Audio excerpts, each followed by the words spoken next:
Hello everyone, आप सभी के अपने यूट्यूब चैनल कॉमर्स ईटीसी में ढेर सारा स्वागत है। आज हम यूजीसी नेट जीआरएफ कॉमर्स का जो इसमें यूनिट 2 है, जो इंटरनेशनल बिजनेस और बिजनेस इन्वायरमेंट से जो क्वेश्चन आते हैं यूजीसी नेट जीआरएफ में, जो फिलहाल 2025 जून के परीक्षा में पूछे गए हैं, उनको हम लोग यहाँ पे सॉल्व करेंगे और उस क्वेश्चन के बारे में चर्चा करेंगे। तो सबसे पहला आज जो हमको क्वेश्चन मिला है वो आपको देखने को मिल रहा होगा स्क्रीन पे। तो 59 नंबर क्वेश्चन है। इसमें पूछा गया है which of the following country were part of NAFTA, यानी कि नाफ्टा के बारे में पूछा गया है। तो नाफ्टा के बारे में आप सभी को पता होना चाहिए कि नाफ्टा है क्या। नाफ्टा का मतलब हुआ North America free trade agreement. N से हो गया नॉर्थ, ए से हो गया अफ्रीका, एफ से हो गया फ्री, टी से हो गया ट्रेड और ए से हो गया एग्रीमेंट। तो मात्र 3 देश मिलके एक एग्रीमेंट करते हैं जिसमें जो भी फ्री होगा, ट्रेड जो होगा, एक दूसरे कंट्री में जाकर फ्री में ट्रेड कर सकते हैं, किसी प्रोडक्ट को लेके, किसी आइटम को बेचने के लिए कर सकते हैं। तो उसके लिए नाफ्टा को बनाया गया। कब बनाया गया था? तो 1994 में बनाया गया था नाफ्टा को। और इसमें मात्र 3 कंट्री आते हैं। पहला कंट्री यूनाइटेड स्टेट है, दूसरा कनाडा, तीसरा मैक्सिको। इसको रिप्लेस करके बना दिया गया है क्या? इसको USMCA। इसका अब नाम चेंज हो गया है, अब इसको USMCA बना दिया गया है। तो इस ऑप्शन में देखेंगे कि पूछा गया है कि नाफ्टा का पार्ट कौन कौन से है। तो ABC जो ऑप्शन में होगा वही हमारा ऑप्शन क्या हो जाएगा? सही हो जाएगा।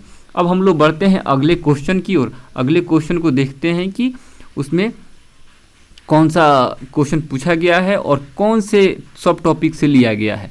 खासकर इंटरनेशनल बिजनेस से क्वेश्चन है और बिजनेस इन्वायरमेंट से क्वेश्चन है। ठीक है, तो अगला क्वेश्चन हम सभी के समक्ष यहाँ पे मिल गया है। तो इस क्वेश्चन में पूछा गया है कि जो बिजनेस साइकिल है उसके बारे में बताना है कि सबसे पुराना है कौन है और लास्ट में बताना है कि न्यू कौन है। तो इसमें क्या करना है? क्रोनोलॉजिकल है, जिसको हम लोग को ऑर्डर में सजाने हैं। ठीक है, तो सबसे पहले हम देखेंगे कि इसमें सबसे पुराना कौन सा है। तो एक एक चीज़ों को हम देख लेते हैं कि सबसे पुराना जो हमारा क्रोनोलॉजिकल में बैठने वाला है वो कौन सा बैठने वाला है। तो हम सभी हमेशा ग्रेट डिप्रेशन का नाम सुनते हैं, जिसको हम लोग महामंदी के नाम से जानते हैं। महामंदी कब आया था? हम सभी को पता होना चाहिए। कि महामंदी जो आया था 1900, यहाँ पे मैं लिख दे रहा हूँ ताकि आप इसको कभी देखें तो आप सभी को याद रहे। यहाँ पे 1929 में आपको महामंदी देखने को मिला था। ठीक है, उसके बाद है डॉट कॉम बबल ब्रस्ट करके एक महामंदी था जिसको सन 2000 में देखा गया था। सब मंदी से रिलेटेड है, जो कि खासकर बिजनेस को इफेक्ट किया था। उसके बाद ग्लोबल क्राइसिस जो है 2008 में आपको देखने को मिला था। तीसरा सबसे लास्ट है जो कि 2019 में कोविड-19 है, जो आप सभी को देखने को मिला था। तो आप इसको जब मैच करेंगे, जो इसको स्टेप में सजाएंगे, तो सबसे पुराना हमारा ग्रेट डिप्रेशन जो है 1929 में आया था, उसको आप सबसे पहले रखेंगे, यानी कि बी को पहले रखेंगे। यहीं से हमारा आंसर मिल जाएगा और सी हमारा लास्ट में आ जाएगा, कोविड-19। तो जिन लोगों ने इस ऑप्शन में लगाया था, इसका 2 ऑप्शन लगाया था, उन लोगों को यह क्वेश्चन सही हुआ होगा और इसका उन सभी को नंबर भी मिला होगा। अब अगला प्रश्न को हम लोग देख लेते हैं कि अगला प्रश्न जो है वो किससे लिया गया है। अगला प्रश्न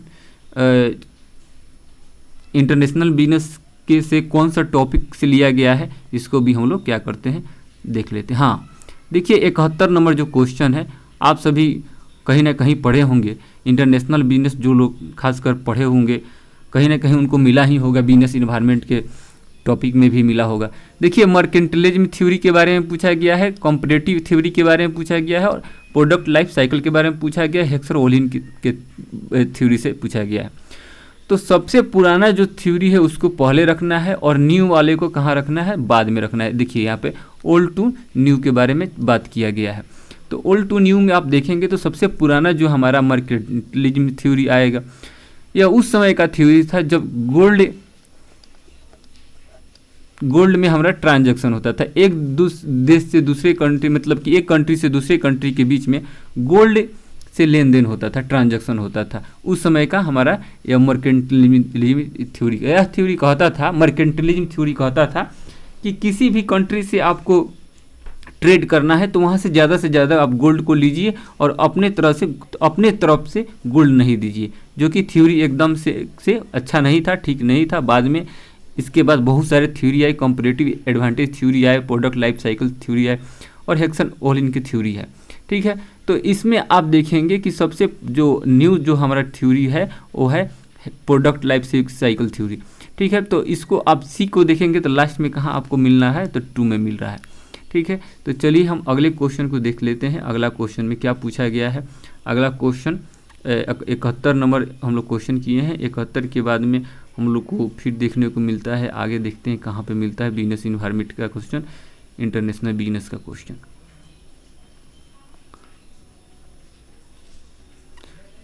देखते हैं आगे कौन सा प्रश्न है और कौन से टॉपिक से लिया गया है। इनको भी हम लोग क्या करते हैं, देखने का काम करते हैं। 1 मिनट। तो यहाँ पे एक क्वेश्चन मिल गया है जो कि हमारे इंटरनेशनल बिजनेस से है, जो WTO से क्वेश्चन पूछ लिया गया है। WTO के बारे में हम सभी को पता होना चाहिए, वर्ल्ड ट्रेड ऑर्गेनाइजेशन होता है, जो इंटरनेशनल लेवल पे क्या करता है, बिजनेस को, ट्रेड को देखने का काम करता है। ट्रेड से रिलेटेड जो भी इशू आते हैं उनको रिसोल्व करने का काम करता है। तो इस WTO से क्वेश्चन पूछ लिया गया है कि WTO जो है इसका की ऑब्जेक्टिव क्या है, यानी कि की ऑब्जेक्टिव नीचे दिया गया है, उसमें से आपको क्या करना है, चुनना है। ठीक है, तो की ऑब्जेक्टिव के बारे में जब आप देखेंगे तो की ऑब्जेक्टिव के बारे में यहाँ से देखिए, यहाँ थोड़ा सा इसको हम मिटा दें ताकि क्लियर रहे। हाँ, WTO के बारे में यहाँ से देखिए, यहाँ जो दिया गया है, तो WTO में मुख्य रूप से पूछा गया है कि इसका ऑब्जेक्टिव के बारे में बताना है, की ऑब्जेक्टिव के बारे में। तो थोड़ा सा मैं आप सभी को WTO के बारे में बता दूं कि WTO जो है वर्ल्ड लेवल पे क्या करता है, इंटरनेशनल ऑर्गेनाइजेशन है जो वर्ल्ड वाइड जो भी ट्रेड होते हैं उनको प्रमोट करता है, रेगुलेट करता है और स्मूथ तरीके से काम करने के लिए उनको फेयर एंड फ्री ट्रेड कर सके कोई भी कंट्री, उसके लिए काम करता है। ठीक है, और इसका जो मेन जो मुद्दा है इसको कि WTO इंश्योर करता है कि ऑब्जेक्टिव जो बोला जाए उसका मुख्य रूप होता है कि कोई भी ट्रेड हो लेकिन वह अनफेयर प्रैक्टिसेस ना हो। ठीक है, दूसरा है कि ट्रेड हो लेकिन ट्रेड से रिलेटेड जो भी डिस्प्यूट आएंगे उनको रिसोल्व करना हमारे किसका काम है, WTO का काम है। WTO का रिसोल्व करना भी काम है। तीसरा है कि सब कोई भी कंट्री है सबको इक्वल अपॉर्चुनिटी देना है और सब कंट्री के साथ में बिजनेस मिलके करना है और किसी भी कंट्री के साथ पार्शलिटी का काम नहीं करना है। ठीक है, तो यहाँ पे पूछा गया है कि मेन ऑब्जेक्टिव क्या क्या है। तो सबसे पहला है कि फ्री ट्रेड को प्रमोट करना होता है। दूसरा कि जो भी रूल रेगुलेशन है उसको इंटरनेशनल लेवल पे सेट करना है। और तीसरा है कि जो भी नेगोशिएबल है, लिबरलाइजेशन है, जो फॉरम है उसको प्रोवाइड करना है इंटरनेशनल लेवल पे। यानी कि बॉर्डर जो यहाँ पे लिखा हुआ है, बॉर्डर बॉर्डर डिस्प्यूट को सॉल्व नहीं करता है। तो ABD जहाँ जिस ऑप्शन में होगा वही ऑप्शन हमारा क्या होगा, सही होगा। ABD यानी कि पहला नंबर जो हमारा ऑप्शन है यहाँ पे सही हो जाएगा। अब देखिए थोड़े बहुत हम सभी को पता होना चाहिए कि WTO आया कब, इसको अभी फ़िलहाल इसके पास कितने सारे कंट्री हैं। तो WTO जो है 1 जनवरी यहाँ पे लिख देते हैं, WTO हमारा 1 जनवरी 2000 नहीं, WTO 1995 में आया है, 1 जनवरी 1995 में आया है। ठीक है, और यह जो आया है WTO गैट के हटा के आया है, GAT होता है, GATT, गैट को हटा के आया है, जिसको हम लोग बोलते हैं general agreement on tariff and trade. ठीक है, वो जो कि देश आज़ाद हुआ जब 1947 से तभी से चलते आ रहा था, लेकिन बाद में इसमें बहुत सारे चेंजेज करके फिर क्या किया गया, लाया गया WTO को लाया गया 1995 में। इसके जो WTO के जो फ़िलहाल देखेंगे कि इनके पास कितने मेंबर हैं, तो 164 मेंबर हैं। ठीक है, आपको देखने को मिलेगा, खासकर इसमें इंडिया भी मेंबर है। अब चलिए अगले प्रश्न को हम लोग देख लेते हैं कि अगला प्रश्न जो है वो किन से रिलेटेड पूछा गया है, कौन से टॉपिक से रिलेटेड पूछा गया है।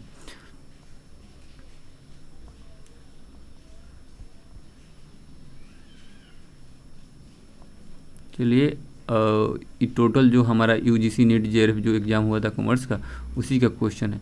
देखिए यहाँ पे हम सभी को मिल गया है, यहाँ पे मिल गया है क्वेश्चन क्या, इंटरनेशनल बिजनेस का, जिसमें क्वेश्चन में पूछा गया है हमारे से कि ट्रेड टैरिफ और उसके एक्सप्लेनेशन के बारे में पूछा गया है। यहाँ पे ट्रेड टैरिफ दिया हुआ है और यहाँ पे उसका एक्सप्लेनेशन दिया है। तो दोनों के बारे में बताना है कि इसमें जो ट्रेड है वो किससे में टैरिफ और नॉन टैरिफ का जो क्वेश्चन होता है, ट्रेड टैरिफ से क्वेश्चन पूछ लिया गया है। तो आइए ट्रेड टैरिफ को हम लोग क्वेश्चन को देख लेते हैं। देखिए हम सभी को पता होना चाहिए कि स्पेसिफिक जो टैरिफ होता है ये किसी पार्टिकुलर सब्जेक्ट पे लगाया जाता है, सब्जेक्ट नहीं, किसी पार्टिकुलर प्रोडक्ट पे लगाया जाता है। ठीक है, उस पे पर यूनिट लगाने का काम किया जाता है। इसका कीवर्ड है कि आप सभी को पता होना चाहिए, इसका कीवर्ड जो है पर यूनिट के हिसाब से लगता है। यहाँ पे लिख देता हूँ, पर यूनिट के हिसाब से लगता है। वहीं एड वैलोरम जो है, जिसको एड वैलोरम टैरिफ हम लोग बोलते हैं, ये केवल वैल्यू पे लगता है, यूनिट पे नहीं लगता है। कंपाउंड है, दोनों का मिक्स है, स्पेसिफिक और एड वैलोरम का मिक्स है, इसको हम मिक्स करते हैं कंपाउंड।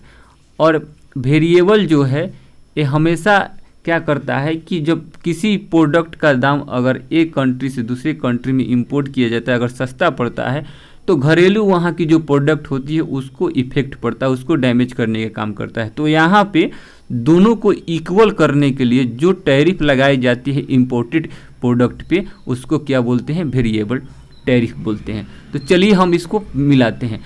जहाँ पे पर यूनिट आपको देखने को मिल जाएगा, यहाँ देखिए मिल गया पर यूनिट, तो इसका ऑप्शन आपको मिल जाएगा यहाँ पर।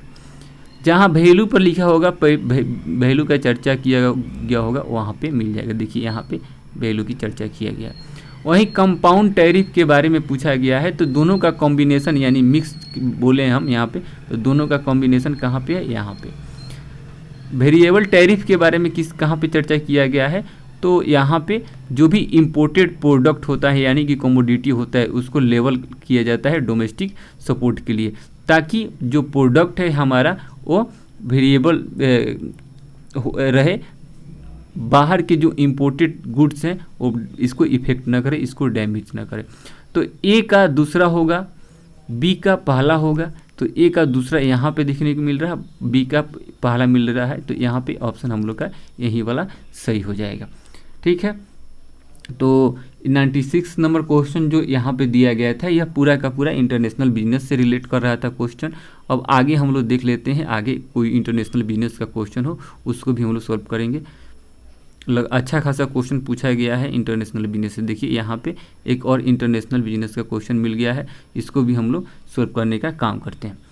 तो देखिए यहाँ पे पूछा गया है, यहाँ पर भी ओल्ड से न्यू पूछा गया है। ठीक है, ओल्ड से न्यू पूछा गया है, तो इसको हम लोग को बताना है कि सबसे पहले कौन आया। तो नाफ्टा के बारे में अभी हम चर्चा किए हैं, कब आया था, 1994 में। अभी हम लोग चर्चा किए हैं नाफ्टा के बारे में, 1994 में आया था। वहीं यूरोपियन यूनियन जो है 1993 में आया था। ठीक, इसके एक साल पहले आया था। ठीक है, सार्क जो हमारा है 1985 में आया था। अगर आप लोग जिन लोग देख रहे हैं तो सार्क का हेडक्वार्टर कहाँ है ज़रूर बताइएगा। वहीं एशियन जो है, यह एशियन जो है, एशियन आया था 1967 में। तो सबसे न्यू जो हमारा था सार्क था, जो कि ऑप्शन सी में दिया गया है। सबसे पुराना जो हमारा कौन था यूरोपियन यूनियन था। तो 2 नंबर इसका ऑप्शन जो है एकदम सही दिया गया है। ठीक है, इसीलिए ऑप्शन यहाँ पे सही हो जाएगा ये वाला। ठीक है, अगले प्रश्न की ओर हम लोग बढ़ते हैं, जो कि इंटरनेशनल बिजनेस का होना चाहिए। देखिए यहाँ पे मिल गया, इंटरनेशनल बिजनेस के बारे में पूछ लिया गया है कि FDI से कोई यह टॉपिक है, एफडीआई से पूछा गया है।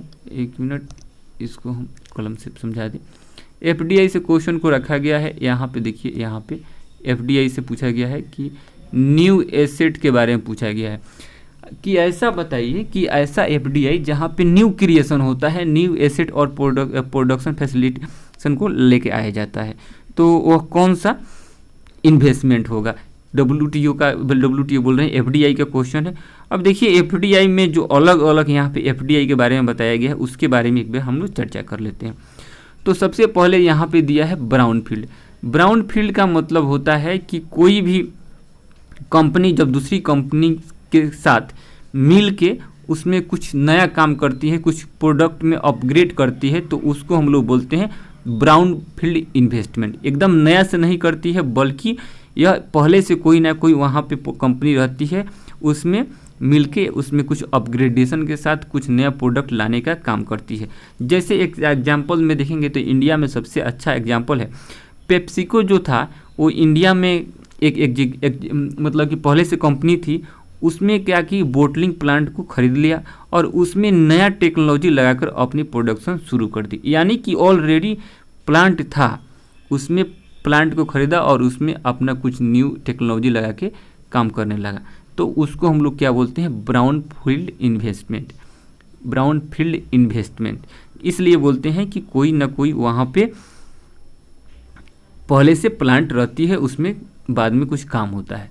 मर्जर और एक्विजिशन का मतलब हो गया कि दो कंपनी मिलके, मर्जर का मतलब हो गया कि यहाँ पे देखिए, यहाँ पे मर्जर का मतलब हो गया कि दो कंपनी मिल जाती है और एक नई कंपनी जिससे बन जाती है, वो मर्जर होता है। एक्विजिशन का मतलब हो गया कि एक कंपनी दूसरी कंपनी को पूरे तरीके से क्या करती है, खरीद लेती है, तो यहाँ पे उस तरह का बात नहीं हुआ है। और स्ट्रेटजिक अलायंस के बारे में बात किया गया है।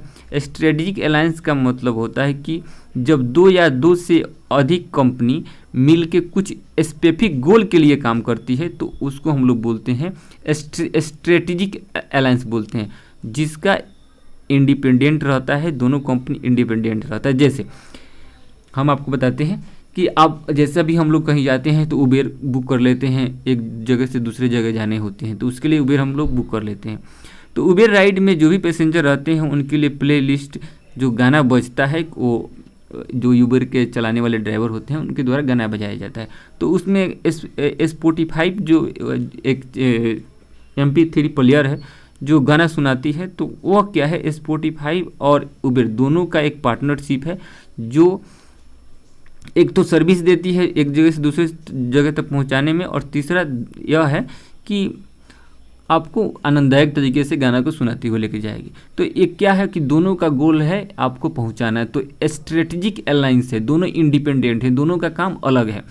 ग्रीन इनफील्ड का मतलब हो गया कि एकदम कोई भी चीज़ न्यू तरीके से बिल्कुल नया है और वह नया आप एकदम न्यू जीरो से शुरू कर रहे हैं, तो वह इन्वेस्टमेंट जो होता है ग्रीन फील्ड इन्वेस्टमेंट कहलाता है, जो कि आपको यहाँ पे चौथे नंबर पे दिया गया है। ग्रीन फील्ड इन्वेस्टमेंट का मतलब होता है कि एकदम न्यू जगह पे जाना और वहाँ से कुछ क्रिएशन करना, न्यू क्रिएशन एसेट करना और वहाँ से प्रोडक्शन को फैसिलिटेट करना, जो कि इसी से क्वेश्चन पूछा गया है। बिल्कुल नई शुरुआत, ज़मीन से बिल्डिंग तक सब कुछ नया होता है यहाँ पे। तो यही जो हमारा क्या हो जाएगा, इसका आंसर हो जाएगा ग्रीन फील्ड, हमारा आंसर हो जाएगा, क्योंकि न्यू क्रिएशन इसी में किया जाता है। ठीक है, जैसे एक एग्जांपल है, टोयोटा ने इंडिया में आया और खुद का मैन्युफैक्चरिंग प्लांट खुद ही ग्राउंड लेवल से शुरू किया। तो यह एक बहुत अच्छा एग्जांपल है टोयोटा, जो कि इंडिया में जो आके अपना खुद से एकदम शुरू से उसको शुरू करने का काम किया था, तो वह ग्रीन फील्ड इन्वेस्टमेंट में आ जाएगा। चलिए हम लोग अगले क्वेश्चन की ओर बढ़ते हैं। अगला क्वेश्चन देखते हैं कि कौन सा है, इंटरनेशनल बिजनेस का क्वेश्चन। हाँ, यहाँ पे देखिए बिजनेस इन्वायरमेंट से क्वेश्चन है, बिजनेस इन्वायरमेंट इसी का पार्ट है। तो बिजनेस इन्वायरमेंट के क्वेश्चन हम लोग देख लेते हैं। देखिए बिजनेस इन्वायरमेंट के बारे में पूछा गया है कि नॉट द फ्यूचर ऑफ, यहाँ पे नॉट जरूर ध्यान रखिए, नॉट नहीं ध्यान रखने से आपकी क्वेश्चन गलत हो सकती है। Not the feature of business environment, यानी कि बिजनेस इन्वायरमेंट का फीचर नहीं है। बिजनेस इन्वायरमेंट का फीचर नहीं है, हम सभी को बताना है। तो देखिए यहाँ पे देखिए कॉम्प्लेक्स होता है, ठीक है, थोड़ा बहुत बिजनेस कॉम्प्लेक्स होता है, आपका डायनामिक भी होता है, हमेशा कुछ ना कुछ चेंजेस देखने को मिलते ही रहते हैं, तो वहाँ पे आपको ज़रूर देखने को मिलते हैं।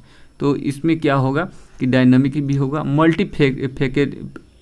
फैक्टेड होगा, यानी कि मल्टीफैक्टेड का मतलब हो गया कुछ ना कुछ हमेशा उसमें अलग अलग फैक्ट देखने को मिलेगा, लेकिन स्टैटिक नहीं होता है, स्थिर नहीं होता है, ये चलने वाला होता है। बिजनेस जो होता है हमेशा आगे बढ़ने वाला होता है, वो रुकता नहीं है, स्थिर नहीं होता है। तो इसीलिए जो इसका आंसर होगा सही हो जाएगा स्टैटिक, क्योंकि नॉट पूछा गया है इसमें। चलिए अगले प्रश्न को देख ले।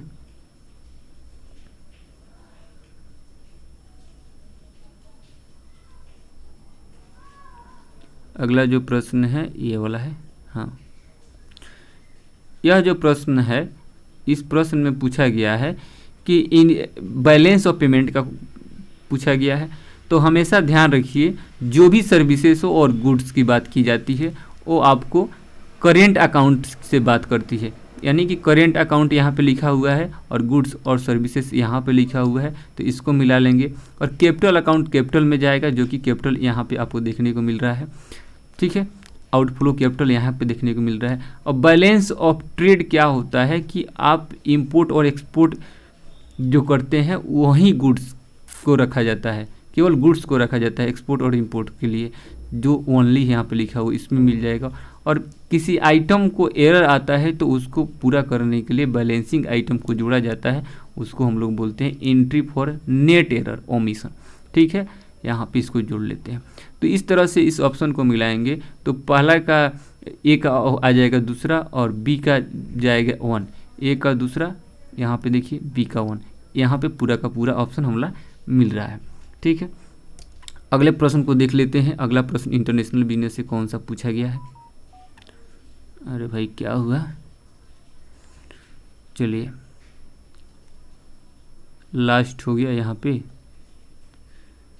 नहीं और क्वेश्चन होना चाहिए इसमें, देखते हैं मिल जाता है तो उसको भी करा देते हैं।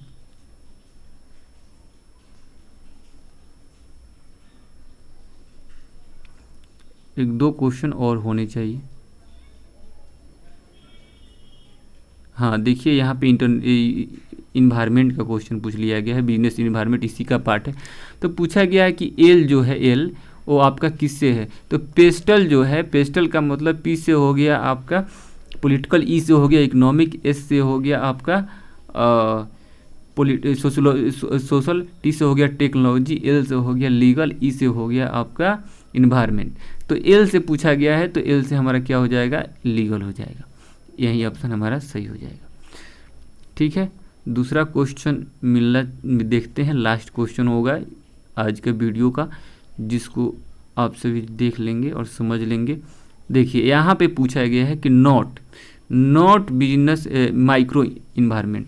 तो माइक्रो हो गया कि आपके बिजनेस को डायरेक्ट जो इफेक्ट करते हैं उसको हम लोग माइक्रो इन्वायरमेंट बोलते हैं। यहाँ पे नॉट है तो यहाँ पे चुनिए कि नॉट जो है आपको माइक्रो जो है में आता है या नहीं। इसमें से कस्टमर, सप्लायर, टेक्नोलॉजी, कॉम्पिटिटर, तो हमारे बिजनेस को डायरेक्ट इफेक्ट करते हैं कस्टमर, सप्लायर, कॉम्पिटिटर। लेकिन टेक्नोलॉजी जो हमारा है वो मार्को इन्वायरमेंट में आता है, जिसको हम लोग MSCRO माइक्रो, जिसको पेस्टल अभी बात किए थे, वही चीज़ इसमें आते हैं। तो इस वीडियो को देखने के लिए आप सभी का बहुत बहुत धन्यवाद। आगे मिलते हैं फिर किसी अगले ज्ञान विज्ञान के साथ, तब तक के लिए धन्यवाद।